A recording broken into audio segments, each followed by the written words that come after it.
மீன ராசி காலபுருஷனுக்கு 12வது ராசி. பூரட்டாதி 4ஆம் பாதம், உத்திரட்டாதி, ரேவதி நட்சத்திரம் உள்ளடக்கியது.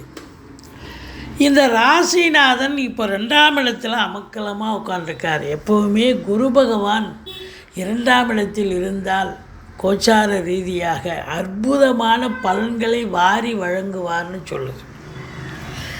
சரி, மற்ற கிரகங்கள் எப்படி இருக்குது? சனி பகவான் 12ல் இருக்குது, 7 சனி போயிட்டுருக்கு. 19 வயசுக்குள்ளே இருக்கிற அன்பர்களுக்கு தான் கொஞ்சம் பிரச்சனை. படிப்பில் கொஞ்சம் மந்தம் தட்டும், அதாவது மார்க் எதிர்பார்த்த மார்க் வராது. 19 வயசுக்கு மேலே இருக்கிற இளைஞர்களுக்கு பார்த்திங்கன்னா நிச்சயமாக சாதிக்கக்கூடிய ஒரு அமைப்பு. வாழ்க்கைன்னா இதுதான், வேலைன்னா இதுதான், தொழில்னா இதுதான் அப்படின்னு ஒரு ஸ்திரத்தன்மையை கொடுத்துட்டு சீர்படுத்திட்டு போவார் இந்த 7 சனி. இந்த நம்ம தை மாத பலனை நம்ம சொல்லும் பொழுது மற்ற கிரகங்கள் எப்படி இருக்குது அப்படின்னு பார்த்திங்கன்னா 7ஆம் இடத்து அதிபதி 10ஆம் இடத்துலையும் 11ஆம் இடத்துலையும் அமக்கலமாக இருக்கார். 5க்குடையவன் சந்திரன், அவன் 2.25 நாளைக்கு ஒரு தடவை மாறப்போகிறான். ஸோ 10க்குடையவன் தான் அவர் குருவாயினார், 10ஆம் வீட்டை பார்க்குறாரு. இப்போ கிரகங்களுடைய சஞ்சார நிலை சிறப்பாக இருக்கிறதா அப்படின்னா சிறப்பாக இருக்குது. அதுலேயும் ராசிநாதன் நல்ல நிலையில் இருக்கார், நல்ல நிலையில் இருக்கார். அப்போ இந்த மீன ராசியில் பிறந்த அன்பர்களுக்கு இந்த தை மாதம், தமிழ் மாதம் அற்புதமான பலன்களை கிரகங்கள் வாரி வழங்கப் போகிறது என்று சொன்னால் மிகையாகாது. முதல்ல தொழிலை எடுப்போம். தொழில் எப்படி இருக்கும் சார் அப்படின்னா பாருங்கள், 10ஆம் வீட்டை, தன்னுடைய வீட்டை தானே பார்க்கிறார் இந்த குரு பகவான். 10ல் ஒரு பாவியாவது இருக்கணும்னு சொல்லுவாங்க. இப்போ எத்தனை கிரகங்கள் இருக்குது பாருங்கள். செவ்வாய், புதன், சுக்கிரன் அங்கே உட்காந்துருக்கார். உங்களுக்கு செவ்வாய் இருக்கிறார், புதன் இருக்கிறார். ஸோ செவ்வாய் 20 நாள் இருப்பார், புதன் 8 நாள் இருப்பார். அதுக்கப்புறம் இங்கே வந்துடுறாருங்க. உங்களுக்கு மகரத்துக்கு வந்துடுறார், 11ஆம் இடம். அப்போது உங்களை பொறுத்த வரலையும் பார்த்தீங்கன்னு சொன்னால் 10ஆம் இடம் ரொம்ப அமக்கலமாக இருக்குது.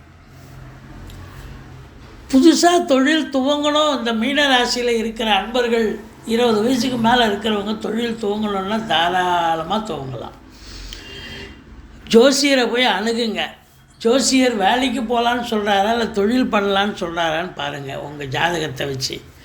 அவர் வேலைக்கு போகலான்னா வேலைக்கே போங்க. எந்த நிறுவனத்தில், எந்த டிபார்ட்மெண்ட்டில் வேலை பார்க்கணுன்னு நினைக்கிறீங்களோ அதிலேயே முயற்சி பண்ணிங்கன்னா கிடைக்கும். இல்லை உத்தியோகம் பார்க்கணும், இது தொழில் பார்க்கணுன்னு சொன்னால் தொழிலை நீங்கள் ஸ்டார்ட் பண்ணுங்கள். கண்டிப்பாக வெற்றி பெறுவதற்கு 100% சாத்தியக்கூறுகள் இருக்கிறது. கண்டிப்பாக வெற்றி பெறுவீங்க. அப்போது தொழில், உத்தியோகம் எதுவாக இருந்தாலும் நீங்கள் தாராளமாக நம்பி இறங்கலாம்.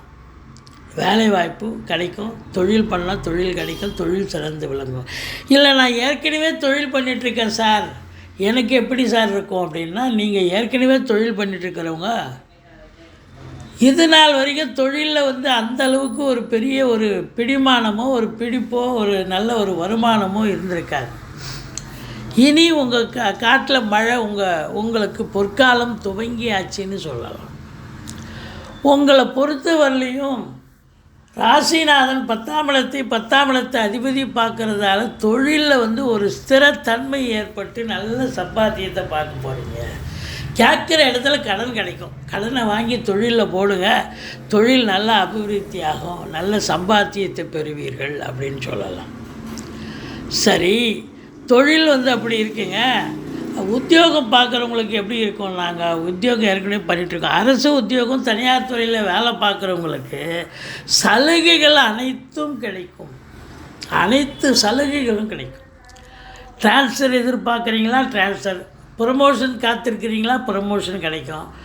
இப்படி மேலதிகாரி, சக ஊழியர்கள் உங்களை சரியாக இது வரைக்கும் மதிக்கலை, நிர்வாகம் என்ன இது பண்ணலை, ரெகக்னைஸ் பண்ணலைன்னு எதிர்பார்த்துருக்கிறவங்களுக்கு இனி நிர்வாகத்தின் மூலம் நல்ல பேரு, புகழ், அந்தஸ்து கிடைக்கக்கூடிய காலகட்டம் வந்தாச்சு அப்படின்னு சொல்கிறோம். ஸோ அப்படி ஒரு அற்புதமான ஒரு நிலை.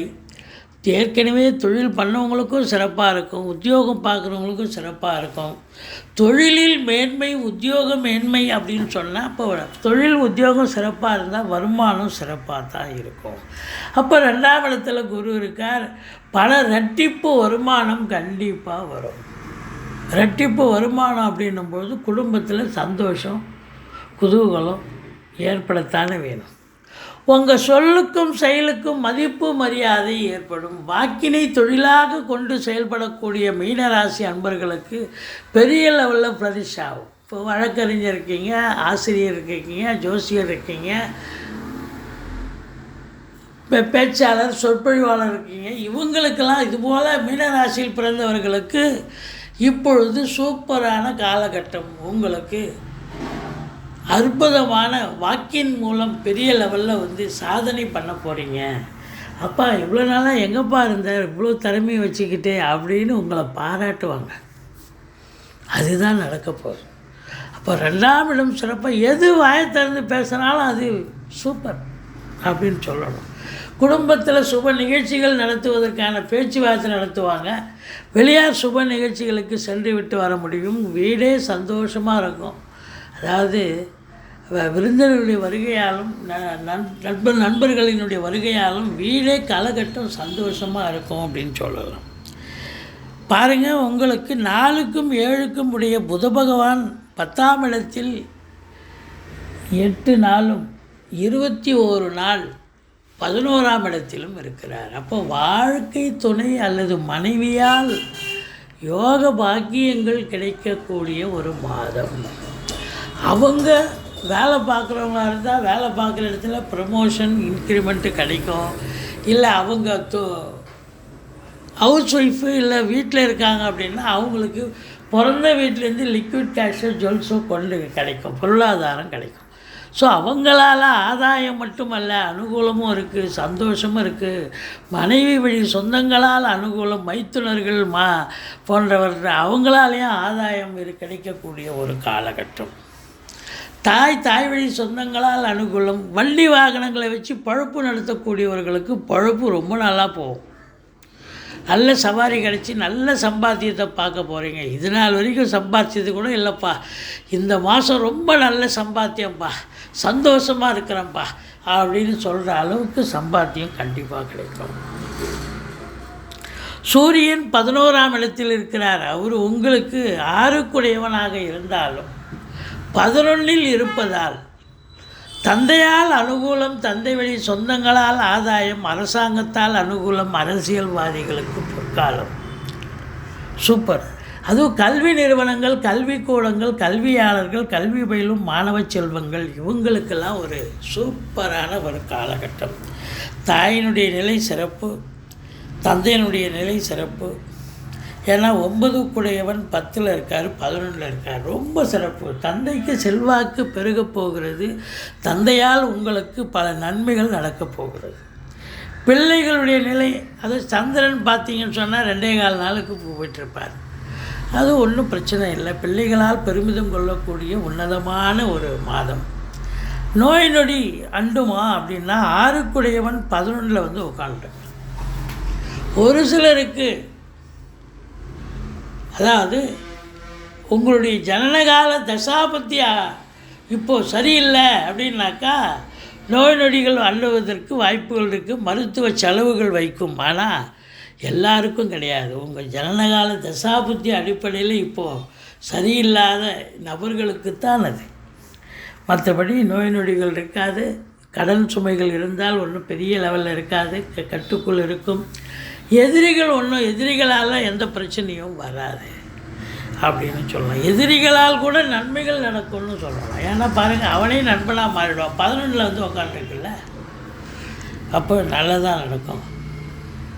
ஸோ கடன்கள் இருக்கும். கவர்மெண்ட்டில் கடன் வாங்குவீங்க, அந்த கடனை தள்ளுபடி பண்ணுறாங்க. ஸோ அப்படி நடக்கும். அதுதான் 11ல் இருக்குது 6க்குடையவன் அப்படின்னா. அப்போது விரோதியே உங்களுக்கு நண்பனாக மாறுவான். அவனால் அனுகூலம், அவனை காய நகர்த்துறது உங்களுக்கு அனுகூலமாக இருக்கும் அப்படின்னு சொல்லணும். கோர்ட்டு கேஸுன்னு இவ்வளோ நல்லா இழுத்துருக்கும். இப்போ பார்த்தீங்கன்னா திடீர்னு பார்த்தீங்கன்னா அந்த கேஸு சட்டப்பட்டு முடிவுக்கு வரும், உங்களுக்கு சாதகமாக தீர்ப்பு வரும். செலவுகள் இருக்குமா அப்படின்னா செலவுகள் 1/4 பங்கு, வருமானம் 3 மடங்கு. அப்போ நிச்சயமாக இந்த மாதம் உங்களுக்கு டென்ஷனே, 7 சனி இருந்தால் டென்ஷன் இருக்கும். டென்ஷன் இருந்தாலும் சந்தோஷம், மனம் நிறைந்த ஒரு மாதம், சாதிக்கக்கூடிய ஒரு மாதம். நீங்கள் வணங்க வேண்டிய தெய்வம் பிள்ளையாரை வழிபாடு பண்ணுங்கள். ஏன்னா கணவன் மனைவிக்குள்ள கொஞ்சம் கருத்து வேறுபாடு வரும். மற்றபடி நீங்கள் வணங்க வேண்டிய தெய்வம் அப்படின்னா துர்க்கையை வழிபாடு பண்ணுங்கள். வாழ்க்கை வளமோடும் நலமோடும் அமையும். மொத்தத்தில் இந்த மீன ராசிக்கு இந்த தை மாதம் நல்லா இருக்குமா அப்படின்னா சூப்பராக இருக்க போகுது. தை மாதம் 18, 19, 20 ஆகிய 3 தேதிகள் சந்திராஷ்டம நாட்களாக வருவதால் இந்த சந்திராஷ்டம நாட்களில் மிகுந்த எச்சரிக்கையோடு இருங்க. வண்டி வாகனங்களில் செல்லாதீர்கள். மற்றபடி குறை ஒன்றும் இல்லை. ஒரு மன நிறைவை தரக்கூடிய ஒரு மாதம்.